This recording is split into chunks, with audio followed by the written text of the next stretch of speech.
council meeting to order for February the 26th. Meetings are broadcast live on Spectrum Cable TV channel 1303 and streamed simultaneously on the Town of Bucksport's YouTube channel. Just a couple of housekeeping things. This would be an excellent time to make sure your cell phone is on silent. If you do plan on speaking this evening, please come up to the podium, state your name and address. Last but not least, there are microphones all throughout the room for our folks at home. If you say it in this room, even whisper it in this room, it will go out on YouTube. Those are my standard advisements. Roll call. Kelly. Deputy Mayor Eastman. Here. Councillor Tarian. Here. Councillor Hare. Here. Mayor Bissonnette. Here. Councillor Ravs. Here. Councillor Jody. Here. Councilor Rankin is absent this evening. We do not have any presentations or town council recognitions this evening. We do have consideration of minutes of previous meetings, and we have our minutes from the meeting on February the 12th, our council meeting, that were included in your packet. I will assume everyone's had a chance to review those. How would the council like to proceed? Motion to approve? Second. Moved and seconded. All those in favor? I Oh. abstained, I wasn't here, so. Oh, okay, yep. Abstained? Okay. Thank you, Councilor Doty, for that reminder. Reports, documents, and correspondence. We have the ridership report for January from Down East Transportation. It was included in the packet. Any question? And we have a report of the Finance and Investments Committee, and that is Councilor Hare.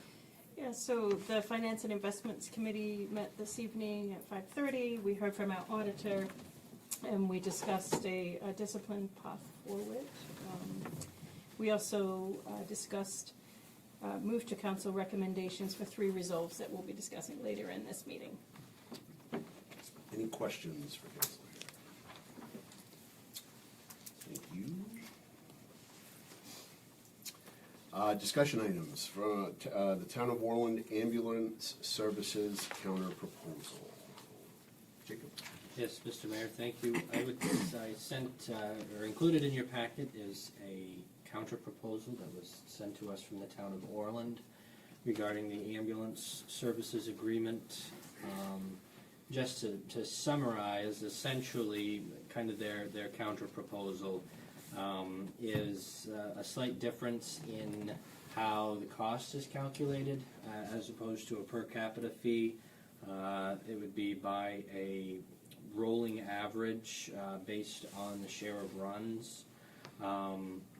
The second item is they've asked for an annual disclosure of our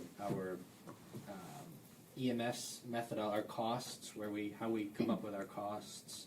And then finally, the last request is they're requesting a one-directional termination right with 12 months' notice, where they can terminate, but the Town of Bucksport cannot. The final point is a no-brainer to me. As a recommendation, obviously it's the council's decision. I would never recommend locking into agreement where one party can terminate and the other party cannot. I don't think that's very responsible. And I also, I shared kind of my recommendations, so to speak, as far as the other 2 points. I have concern about calculating Verona's costs one way and Orland's costs a different way. And so I guess that's the kind of the gist of it. Thank you. Any other comments?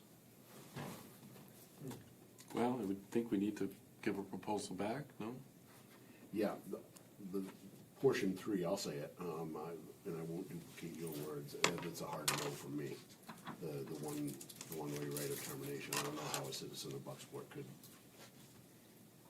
tolerate that. So, yeah, that's a hard no for me. But then moving forward, I mean, I don't want to shut anybody up, but I just mean, what is the next step from here? Well, it's, if there's any part of their counter offer that, the council is, basically, we need to give them a response one way or another on this, and if there's, some sort of compromise, then we can voice that. If it's just a hard no all the way around, we can say that. You have every right to say that.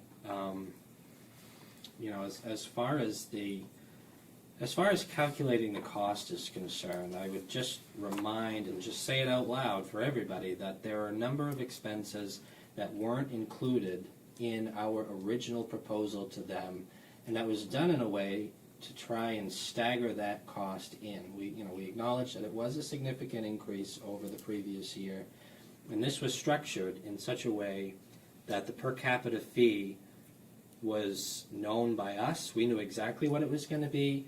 The people that we contract with would know exactly what it's going to be, and there's no question mark as far as, if the call volumes go up, then their rates significantly go up. We're trying to avoid that, and there were costs that weren't included here. The $100,000 debt service payment on the ambulance, and the $50,000 for billing fees that the town pays now. Those are two pretty considerable expenses that, if we were to go with this calculation that they've requested, we would factor all of those things in.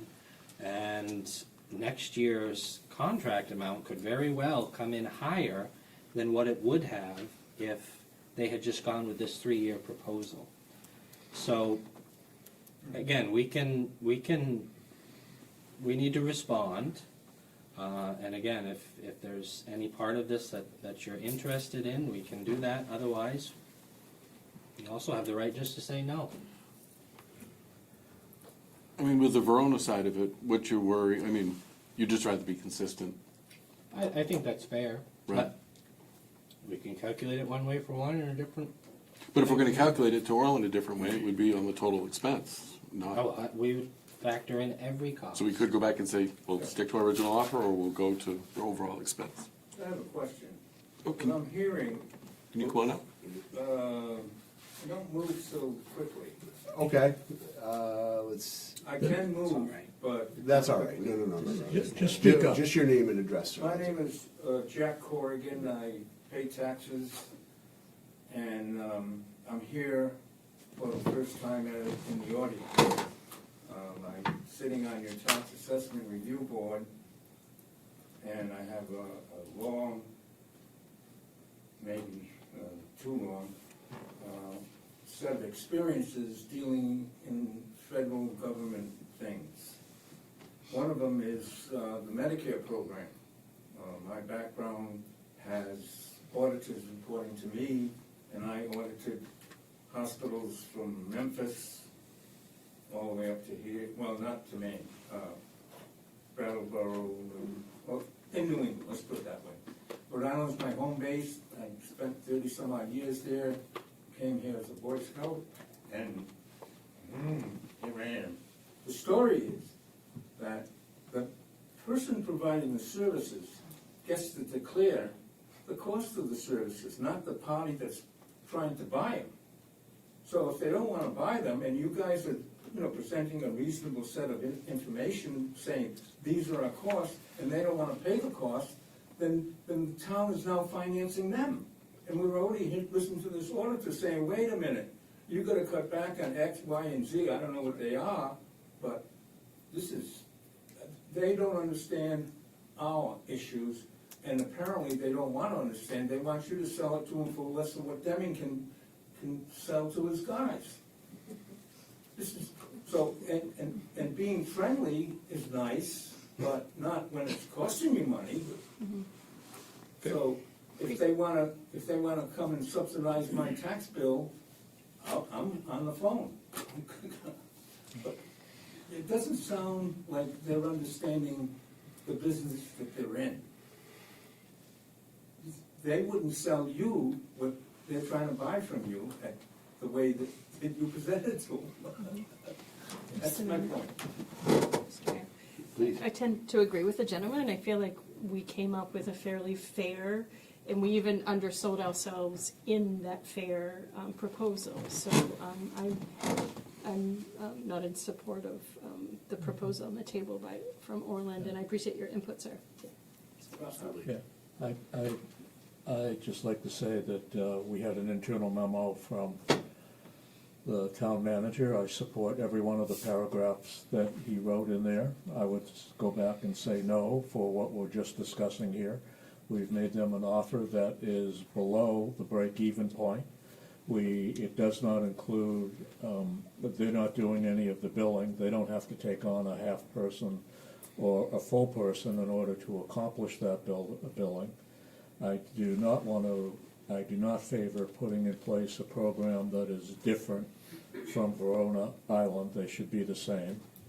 I don't see us putting a drug box on our ambulances for Orland only. People understand, when you go through the materials with a patient, you can't go into Walgreens and get a whole new set of supplies.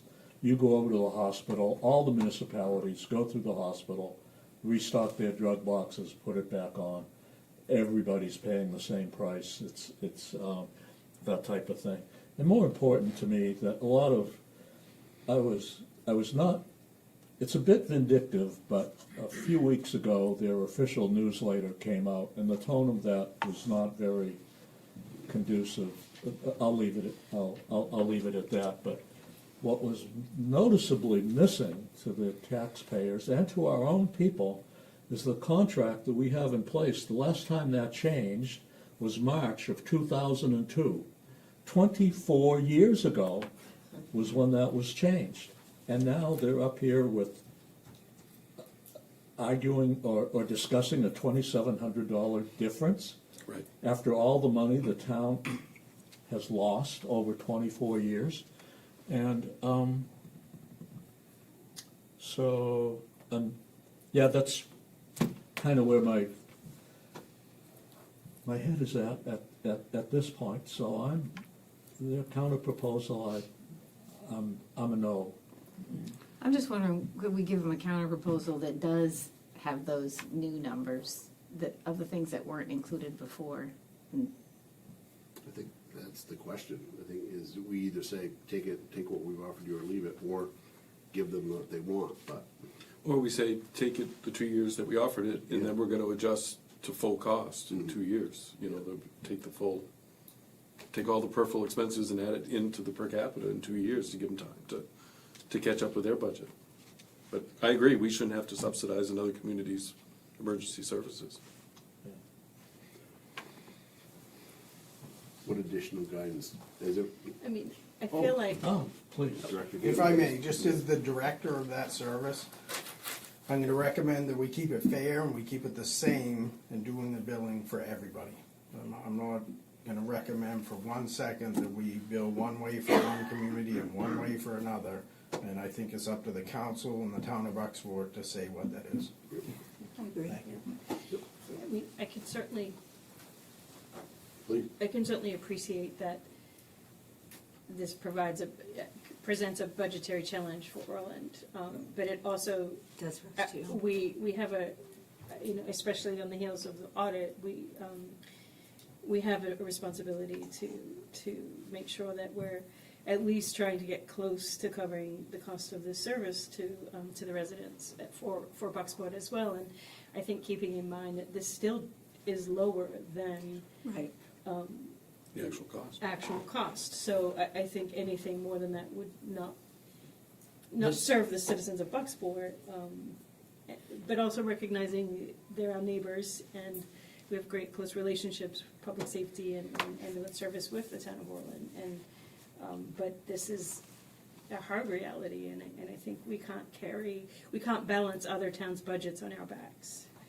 Well, there's one last thing that I've spoken about numerous times before, and that's our aging population. And we've had the numbers here for Bucksport, the 24% range are 65 and older. And when you leave here tonight after the meeting's over, Google on your smartphones what the percentage is over in Orland, and you'll find almost a similar number. From age 65 to 84, it's about 21%. 84 and older, it's about 3%. And if you knock that number down to beginning at 60 years of age and older, you'll probably find it'll end up in about the 28 to 29%.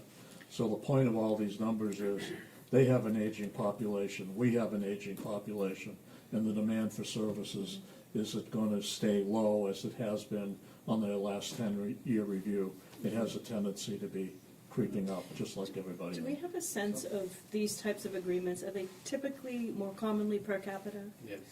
Yes. And so that's the other piece of this, right? This is a more common, sort of traditional billing arrangement, billing relationship. Mr. Corrigan? So, from my experience, the federal government has 6,900 hospitals throughout the United States, and they pay for Medicare patients. So, they come up with a program or an entity in their books called Principles of Reimbursement. And it's universal.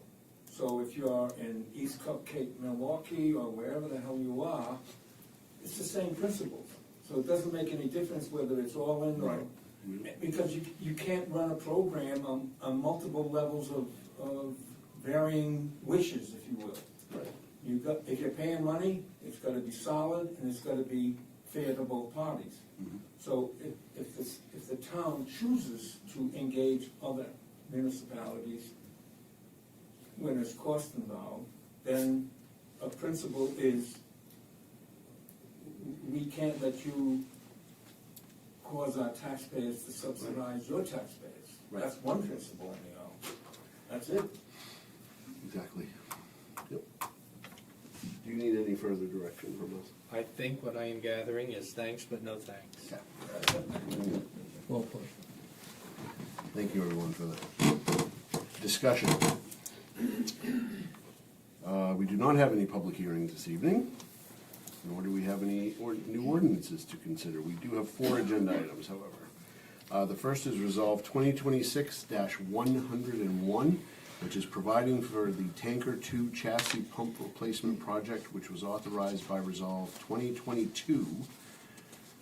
Yes, that reflects the year 2022. Authorized by Resolve 2022-15. Motion approved. Second. Motion and a second. Questions, comments? All those in favor? Opposed? Thank you. We have Resolve 2026-102, which is providing for the purchase of a 2025 Ford F-450 ambulance, which was authorized by Resolve 2024-23. And if, just as a side note, I believe I heard in the Finance Committee meeting, we are taking delivery of next Tuesday. Yes. All right. How would the council like to proceed? Motion to approve. Second. Motion and a second. Questions? All those in favor? Opposed? Thank you. Resolve 2026-103, awarding the Oak Hill Cemetery mowing and string trimming services contract for the 2026 growing season. How would the council like to proceed? Motion to approve with the, Second. Motion and a second. Questions? With the Will that have the amendment continuation. for the insurance? It's in the, It's it's in in the the resolve. Yep. Yeah, okay.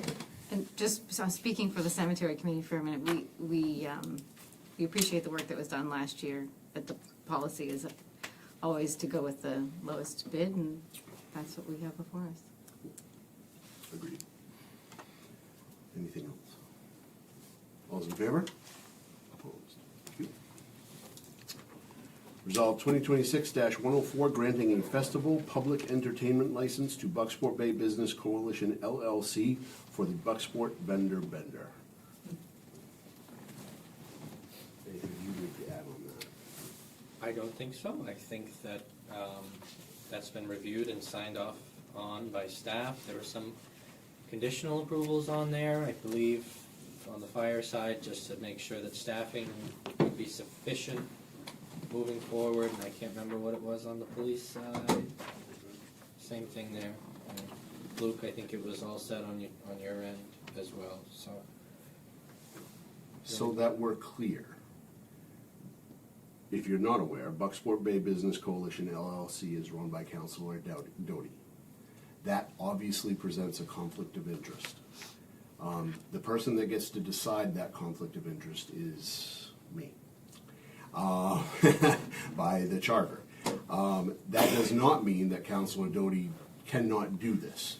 That means that she therefore has a procedure that she has to follow, which she has followed.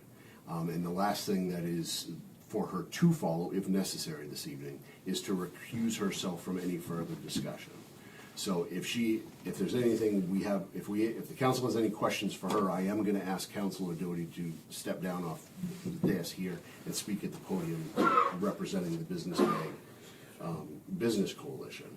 But I just wanna be clear on that. Sometimes there's an assumption, once you hear the words conflict of interest, that does not mean that Councilor Doty, as Terry Doty, does not have an option here. And also by the charter, the decision of the council, of course, is final. So we'll see if there's any, but I just wanted to make sure that, in full transparency, that that's how that works, and that's directly in the charter. I've learned a lot about that here in the last couple of months. So, are there any questions for Councilor, Terry at this point?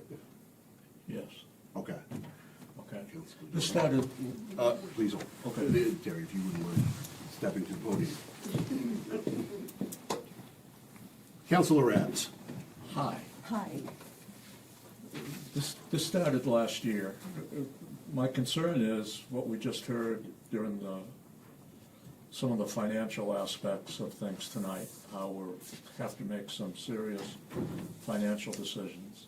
And going back about last October when this started to ramp up, now we're talking about overtime for police, fire, what to do with the trash. This is gonna be paid for, and let me keep going. There's a whole thing here. When we had our last economic development meeting just a couple of weeks ago, well, Rich is here now, back in, there was a discussion about this year what's going away is no Bay Festival, no Ghostport, no Fright Night, no 4th of July fireworks because of the cost associated with it. And one of the other things that came up during our meeting that the whole group voted on was about food trucks coming into town. And the idea was that with the range of restaurants that have opened up in Bucksport, these are brick and mortar, tax-paying restaurants. The question came up, did we want food trucks coming in? And during that economic development meeting, the consensus was, no, we don't. We don't want to take away business from the restaurants, the brick and mortar guys. So, and in addition, during that last economic development meeting, there were different things brought forth, and one of them was Paul O.T. came in for Wednesdays on Main, which is a pretty routine thing that goes on over the course of the summer. And what you're looking here, from what I read, again, is that this is going to be like every other week, and I see it as a competition. So I see a little, I'm struggling with, I understand the job you do and how well you do it when you put these things together. It's just the overtime cost, the fact that we made a decision to kind of stray away from the food truck idea, and Wednesdays on Main has been around for 10+ years now, and they're struggling to get some financing for that too. There's some ideas that still have to be explored. So that's where my head is right now. I'm not. Well, as far as the food trucks go, I was not aware that the food trucks were completely off the table. The agreement was that I would not have food trucks that sold the same food item as the restaurants on Main Street. So there was that. As far as overtime for the vendor bender, you're talking about public safety and all that stuff. So when I had the vendor benders before, they kind of patrolled, but it was such a low-key event that there wasn't any additional support needed. Okay. And you guys can back that up.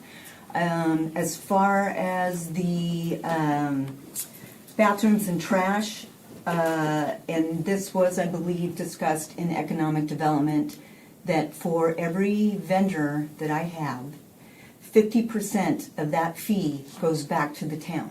So the town does get money from the vendors I bring in. So it's not like the town's not getting anything for me to do anything on the town property. So, and one of the ideas I brought up was that that money could possibly be used for trash pickup or to restock the bathrooms, toilet paper. I don't anticipate that every roll is going to be used for a 3-hour period in the bathrooms, so there's that. I'm just coming at you from a No, point no. of view of, Nope. a lot I has totally changed welcome from it. last October Yep. till just a couple hours ago. Right, and any public safety cost would be billed directly to me anyway. It would not be the town's responsibility. This is me. So if there was a need for public safety to be an event, I would be the responsible party. Okay. So there's that. You're looking at Tuesdays, correct? Second and fourth Tuesdays of the month, starting June 9th. My understanding, Councillor Rabs, is that Wednesdays on Main doesn't tend to have events on Tuesdays. I mean, they've had some Thursday events this last But it's season, basically Wednesday. but it's Wednesday on typically Main. Wednesdays. But I could double check, but I remember last year there were some Yeah. Thursday ones that were kind Yeah, of, yeah. back to, from last October to just the last Economic Development Committee meeting that we were in, and things were discussed, and now where we are, and I see, Just checking if you got your answer. If not, I can chime in a little bit. okay. It'd be helpful, sure. So when this event first started, with the unknown of not knowing what it was going to look like, we initially staffed it with additional staff. But as the events went on, we had 0 calls for service for these events. And I think that goes for Mike's. Same thing, just an ordinary day. So Yeah. we did not add additional staff on, and it was just monitored by our on-duty staff. Okay. So we had no cost. Just a point of information, Mr. Mayor, that I received an email regarding Gosport, and that Gosport, from my understanding, is still supposed to happen, Okay. but that Yes. wasn't a discussion. Before we go any, Rich, I do want, you're next, I promise. Yeah. But in my, I was very, very concerned that I was as transparent about the process this evening as possible, and I forgot to entertain a motion on this. And so I would like to just have a motion, and then we'll continue the questions and go from there. But if I could have a motion on this resolve. So moved. I'll Second. make a motion to accept this result. Okay, I'll second the motion. we have a motion and a second. Mr. Rotel. So point of clarification, which town manager granted, Gosport's handled differently. They did come to Economic Development Committee asking for money, but they still plan on having the event. So yes, the timeline is correct. In October, there was a set of, there was a code in place on how this would work. Terry came to Economic Development Committee, she had some concerns. Luke rewrote the code. We did a first reading, second reading, and public hearing. I believe that all happened in December, January. That was taken care of there. In January, the Economic Development Committee discussed food trucks. My take on the food truck was that it was for not including events, because events like Bay Festival, Gosport have food trucks. It adds to the event. So Seasonal lease. seasonal lease was more of what we were talking about at that point. My concern with we're already getting money anyway. The ordinance is written as such that, including for the cruise ship, you are paying for trash removal on top of your dockage fee. So in my opinion, my crew, when the waterfront was under me, we had to take care of the trash. The bathrooms, whatever, people steal toilet paper anyway, right? But it's the trash. And we charge $3 a bag for the cruise ship. And if anyone else were to come in and run an event on the waterfront, are we specifically saying now we're not going to charge anybody for trash and we're going to eat that cost and the taxpayers are going to eat that cost as well? There are two different fees. One is for the use of public property to pay a private entity is paying to use it, and the other is for labor. And labor includes police, fire, and trash. We have a trash problem. We need to deliver the trash, and I think that is including with the fee of using the water. per vendor. It takes man hours. Any other questions?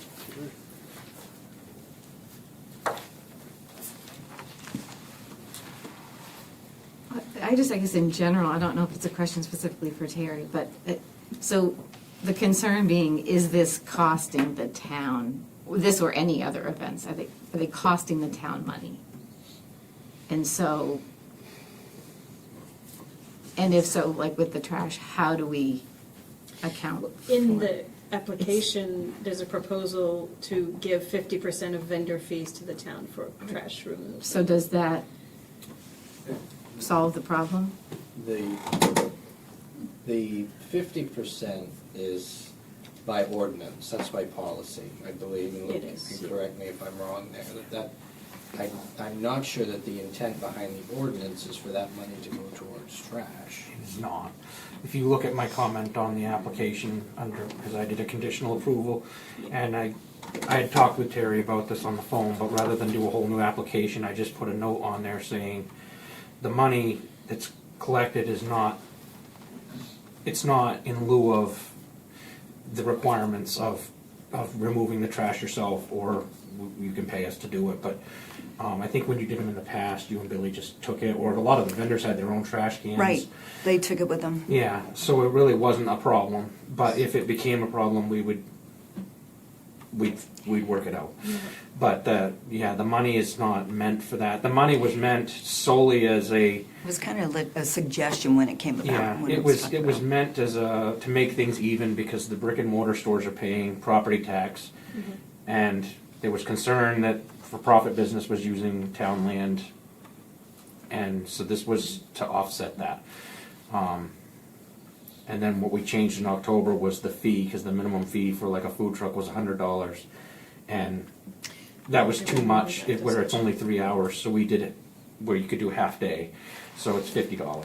So 25 of that would come to the town, 25 would go to her, and I think with the other vendors, if they're not a food truck, it could be as low as 25 or That's 8, what- so yeah, it would be so- $12.50 to each. So that was how that was set up. That makes sense. Now Any I other recall questions? that piece of it. Okay. And just so I state it, I'm fairly confident I know the answer to this, but I'm gonna state it we have no competing proposals for anything like this.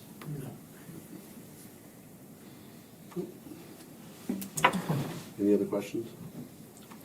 How about you, Terry?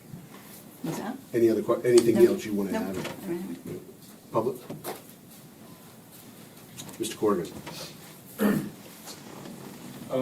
In Providence, we had similar issues.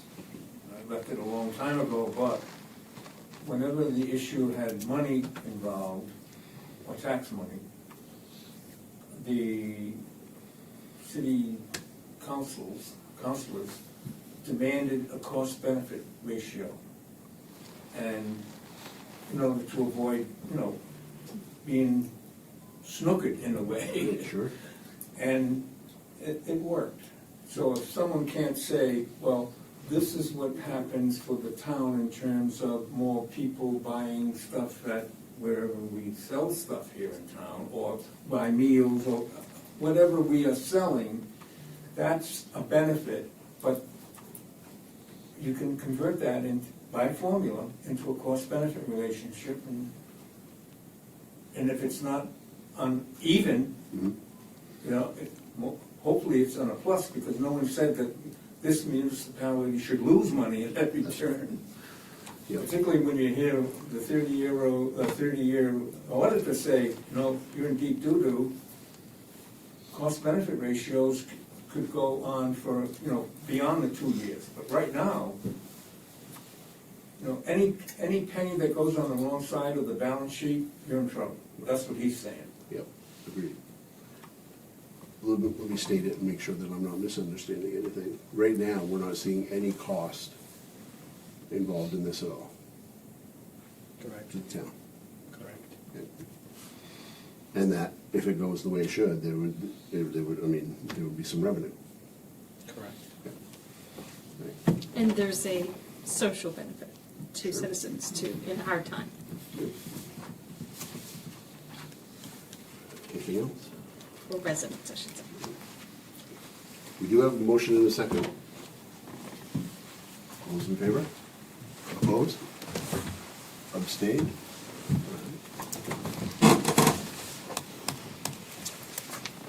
Welcome back. Town managers report. Thank you. All right, following our last meeting's conversation regarding the landfill, the DEP has made clear that it has not received an application to transfer or amend Bucks Mills landfill license. DEP regulations require applicants to notify the town 30 days prior to submitting an application, and if they were to receive a complete application, they will open a public comment period during the review process. Existing license requirements will remain in effect throughout the review, and a license transfer review is scheduled for 120 days, while an amendment is projected to take 540 days, and any new license will be required to comply with the existing license. And along those lines, the DEP has requested to establish a weekly meeting with the town and the concerned citizens group, and that meeting is intended to ensure that all of us receive timely information and we receive it at the same time, and allow everybody to kind of ask questions and get answered questions and be more or less on the same page, which I think will be a good thing.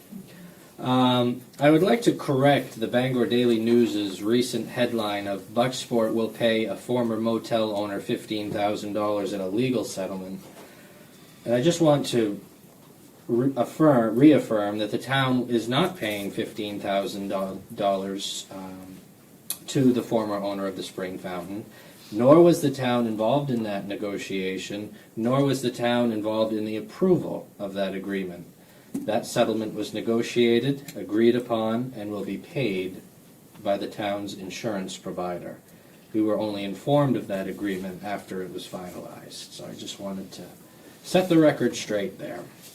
Staff is scheduled to meet with the Department of Transportation next Monday to discuss Main Street project timelines. The preliminary timeline shows that the project is currently in the early concept evaluation phase, with a finalized concept anticipated by June of '26. What follows that is a preliminary public hearing that is expected to be held in late June to gather input before the final project development report. And then engineering and bid documents are anticipated in early 2028, which would allow the project to be advertised and awarded in May of '28. And finally, construction right now is projected to proceed through 2028 with completion expected by February 2029. And finally, budget books will be sent to the printers this week, and a digital version of the proposed budget will be distributed next week. A reminder that our first budget presentation is scheduled for March 12th, the next town council meeting. That's all that I have. Thank you. Questions for the town manager? I have one question. There was another article on the electronic version of the Bangor Daily News that implied that there were $90,000 in fees for the motel. Was that another No, that's accurate. That's what, over a 5-year period of time, that is what the town spent on the state case. Okay. But anything with the federal trial, the federal case is covered by our insurance provider. Thank you. Next, discussion of items not on the agenda for council and public. We'll start with the public. Going once. Mr. Corrigan. Trying to formulate the question so that it's not offensive to anybody, but the state, once upon a time, said they were going to repair and maintain Main Street exclusive of any other consideration. They had it on their plan. I remember speaking to the maintenance person from the state, Wayne Ames, in the past, but he said they were going to fix that. And I understand that they were, until some other thing came along, and now we got a promise to pay $1 million to do, I think, I'm not sure that I'm correct on the numbers, but it's $1 million for or 2 million or 10% of the total, or something like that. But we're committed to a project that has not yet gone out to bid, nor do we know the magnitude of the money that someone is saying we have to pay because we said we would join in with the state to make us better. And I hear this auditor say, no, for 2 years, which would be 26, 27, so if we're out of the woods by 28, we'll have to pay that 2 million? Is that what I'm gathering, kind of? Some clarifications there is that the Main Street project is a partnership with the town and the state, where the project will be funded 80% federally. So Ten- there's no 80, the number, when I hear percentage, that's a relative thing, because 80% of an unknown number or 80% of a known number? It is a known number, 7.3 million came from the federal government. correct, and But if the project costs more than what the federal share, say the federal share is 90%, but they max it out at 7.3, and the project goes to 9 million, and we're in it for 2 million, so there's $300,000, I mean, fast math. Yeah. Who pays that? So the state, let me do some fast math on my side. So the taxpayers, a little bit of clarity, the taxpayers approved up to $1.2 million. When the paperwork came across my desk, I noticed the mathematical error on the DOT side. They had us at 50% and the state at 50% for the pre-engineering, and I caught that and brought it to their attention, and they fixed the math on that. And they're picking up 90% of the pre-engineering, and we're getting 10% of the pre-engineering. So it's actually going to make the $1.2 million less, because we were going to be on the hook for roughly 500,000 for the pre-engineering, and I believe that number was lowered to somewhere in 82,000. So there was a $418,000 error that I was able to locate there. So our share cannot exceed 1.2 million because it was agreed by the voters not to exceed 1.2 million. So if the project comes in, the bid comes in, and it's over 7.3, there will. If it were to come, if the project was to come in over $12 million combined, that would put the town's responsibility higher than $1.2 million. We do not do the project. My question. The project, someone says go. All right, go means someone is expending money to make the project happen. We got 1.2 million by approval of the council and the citizens. By approval of the voters. Yeah. Oh, the voters, I'm sorry. I'm a little late to the game, so please feel free to correct me, I'm used to that. The thing is that suppose the state runs out of money, or the governor decides that doesn't like Bucksport and moves things over. Do we still pay our percent of the people we're measuring and marking up our sidewalks? They're incurring costs, sending people from Augusta or hiring a firm to do all that. There's costs there. Do we have to pay that cost either? That's the 10%. Yeah, but the 10%, suppose the project doesn't happen, but they still incurred the cost, do we pay the 10% of the cost? No. No. The project's not happening at that point. and it's worth, I always get nervous when people say costs are gonna be paid, and, it's worth mentioning that okay, thank you. this is a project of the state. This is the state's project. And Believe me, I hear what you're saying, and I think we can trust the state, but the state has money issues as well. And, you know, they could have an auditor come in and say, well, you just ran out of money in 2027, and we're hoping that 2028, and we pay 10% of the measuring people. Yeah. Mr. Corrigan, I'd like to give the town manager a chance to. No, like I said, this is a project of the state, and if the town has committed to up to $1.2 million, and the town is not authorized to spend a penny more than that.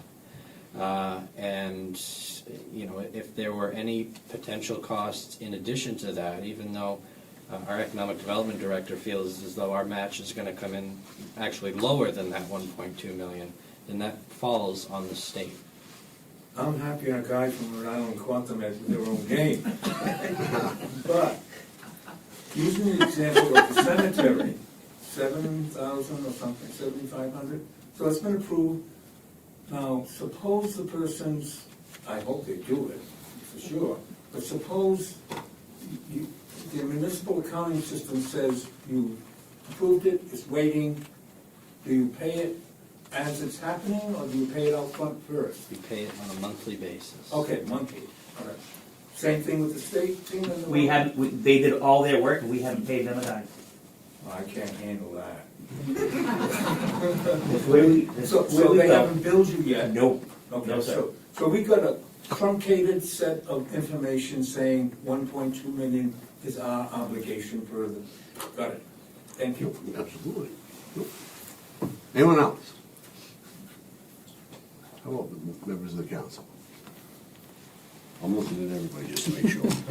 Not to put anybody in the spot, just to make sure I don't miss anybody. All right, hearing none. Committee assignments and scheduling. Our next meeting is March the 12th. We have our budget meeting prior to our regular meeting. Oh, excuse me, I will break that habit eventually. It's towards the end of that meeting. Do we have any committee meetings that we need prior to the meeting? Rich has something. Property and infrastructure, you tasked me with those 4 properties. Yep.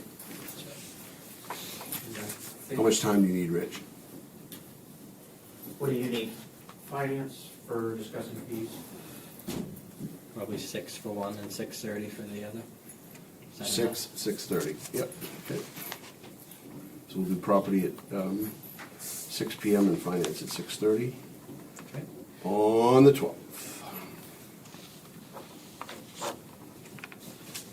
If there is nothing else, Chair will entertain a motion to adjourn. Motion to adjourn. Second. All those in favor? Opposed? Thank you. Good night, everyone.